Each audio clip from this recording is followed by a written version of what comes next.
moving on now to a discussion about a concept called the weighted average cost of capital. Now, this word cost of capital, what we really mean by that is the cost of financing.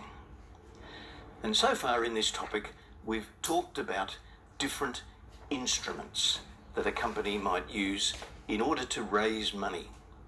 It could borrow money from the bank, could borrow money from any other form of lender, it could borrow money from shareholders, it could raise money from shareholders.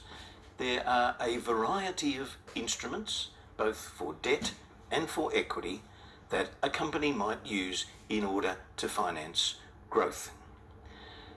And with all of these instruments that a company might choose from, all of them come at a different cost.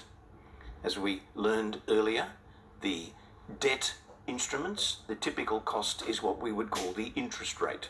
For the equity instruments, the typical cost is what we would call the dividend rate. So what a company wants to do is to understand overall, on average, putting all this together, what is my average cost of borrowing? The average of the interest rates, the dividend rates, for all of the various instruments that we've used. And there's a very specific technique for doing this. And that technique is what we're about to learn, which is called the weighted average cost of capital. Let me show you how it works. In order to calculate the weighted average cost of capital, set up a table that looks like this, where in each of the rows you can see the instruments that the company has used. Now, I'm keeping this fairly simple. As you can see here, there are two debt instruments. There's a bank loan and some bank bills, and there's two equity instruments. There's some preference shares and some ordinary shares.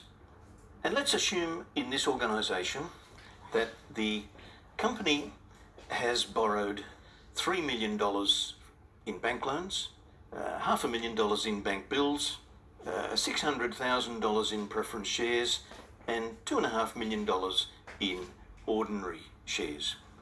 So, in total, what we want to know for each of these instruments is what percentage of the total does each represent.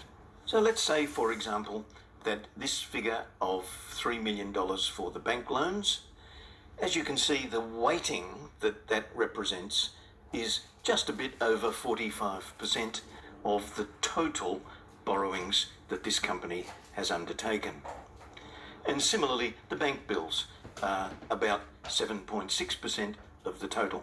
So for each of the four of them, what we've done is simply calculate the weighting that each of them represents of the total.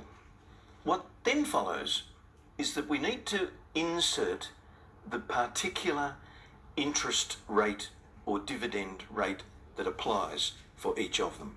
So let us assume that the bank loan is at an interest rate of 7.5%.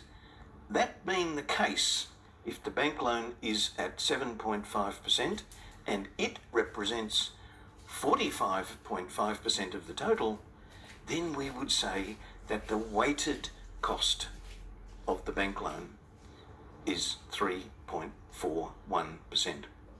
Okay, so we've simply multiplied column 2 by column 4 in order to get that figure that you can see in column 5.